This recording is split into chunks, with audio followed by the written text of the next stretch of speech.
গুরুত্ব দিলেও হায়াত শেষ, খামখেয়ালি করলেও হায়াত শেষ। কাজে লাগাইলেও জিন্দিগি শেষ, কাজে না লাগাইলেও জীবন শেষ। বাসর রাতও ভোর হয়, জেলখানার রাতও ভোর হয়।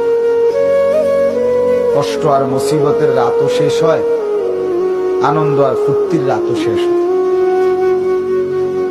এবং জীবনটা আমাদের ওয়ান ওয়ে, একমুখী রাস্তা, যেটা কেবল সামনের দিকেই যেতে হয়, ওই বরাবর, আর পিছন দিকে আসা যায়।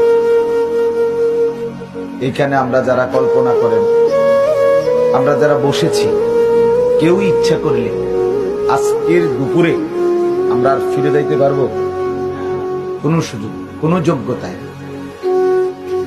পৃথিবীতে ইমাম ইবনে রজব হাম্বলী রাহমাতুল্লাহ আলাইহি বলেন, প্রতিটা দিন, প্রতিটা রাত, প্রতিটা মিনিট, প্রতিটা মুহূর্ত চিৎকার করে করে বলে পৃথিবীবাসী যে, হে আল্লাহর বান্দারা, আমি শুধু একবারের জন্যই এসেছি, আমি আর কখনো পৃথিবীতে আসবো।